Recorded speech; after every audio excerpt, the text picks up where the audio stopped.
everybody. John here. This is the Southeast edition of the weekly water briefing, May 17th, 2014. Well, it turned out to be a quite active week. I wanted to show you these streaks of red here. These are streaks of, let me get these off here just a minute. These little streaks here of red, these are indicative of estimates of 5 inches of rain.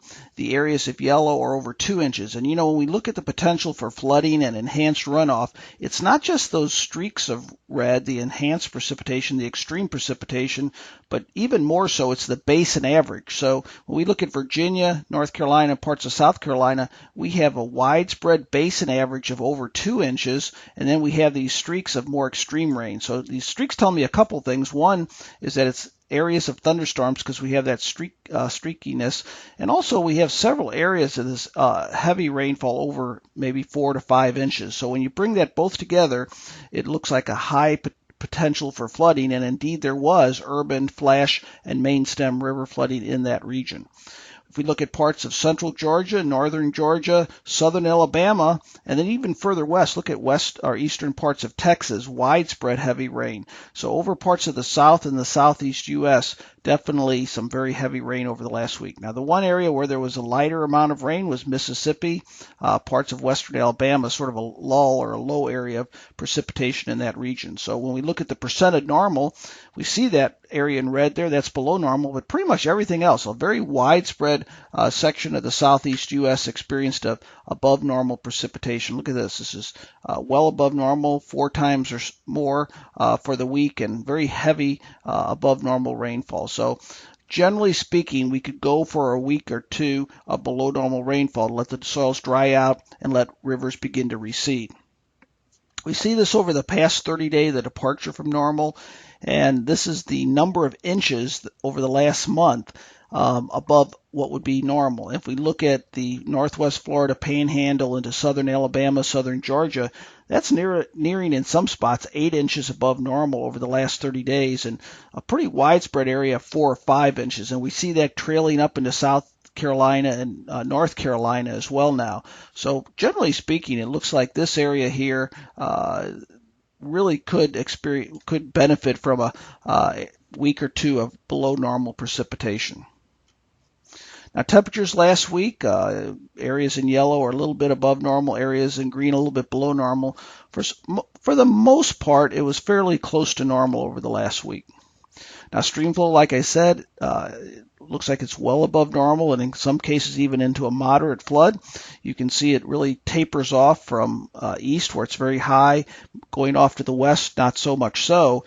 Here's a close-up of the southeast U.S., and you can see the black dots are well above normal, blue dots much above normal, and then we get into green, which is near normal. So really, Virginia, North Carolina, widespread high flows, a little bit more scattered in South Carolina, and then we get into that secondary. So really what we had, this is the recent rain over the last week, and this is a combination of the recent rain over the last week as well as some past precipitation that's causing high flows.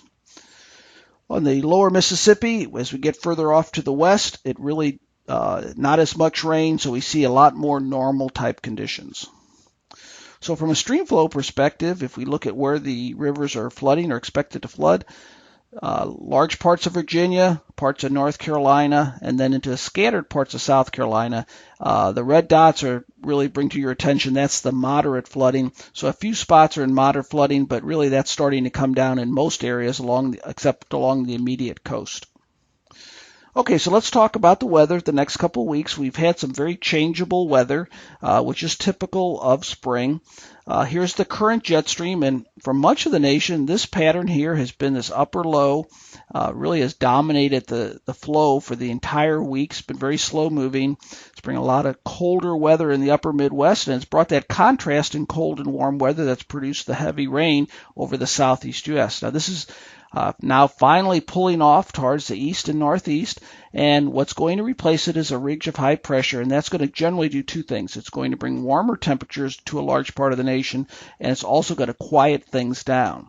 Now here's Thursday of this week, late this week, and you see this area of low pressure has pushed off to the east, and now we have a very broad area of high pressure pushing up into the middle part of the nation and the southeast U.S. And these shading of temperatures show the pressure anomalies, and it's saying it's a little bit above normal. So it's not saying this is a real intense high area of high pressure. It's just a little bit above normal as far as pressure goes, but it's going to be enough to generally keep things quite quiet.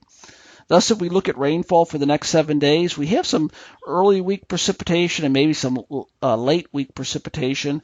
It looks pretty modest, and really when you compare that to seasonal normals, you're going to see that still averages out below normal. But we see a lot of this light green, and that's just very light precipitation. We look at Virginia and North Carolina, that's been quite wet. We see lighter amounts of precipitation in that region as well. Okay, so let's go through the next couple weeks, and I feel like there's a fairly good confidence in this pattern. This is rainfall for the next 7 days, and you can see over the central U.S. Gulf, southeast U.S., lots of yellow below normal. And it looks like we see a couple little pockets of white here, and that's saying normal precipitation. So that means there will be some precipitation, mainly early this week and again late in the week, but it's going to be fairly light. Looks like the strongest signal for dry weather is right in this region right here, but it looks like everywhere is going to be experiencing either normal or below normal precipitation.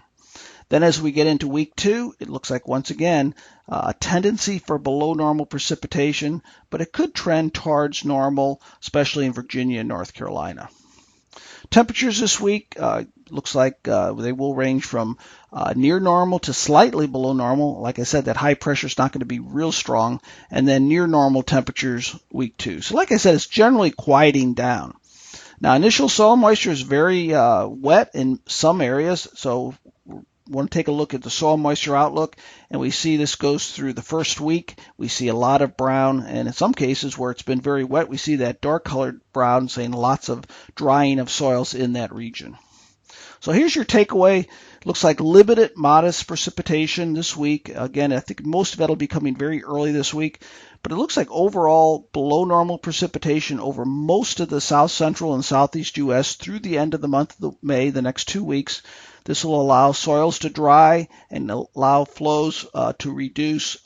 We have that flood threat currently, but it looks like that will be diminishing as we go through not only this week, but the next 2 weeks. So that's your briefing for this week. I hope you enjoy the nice spring weather this week, and I will be updating you again next weekend.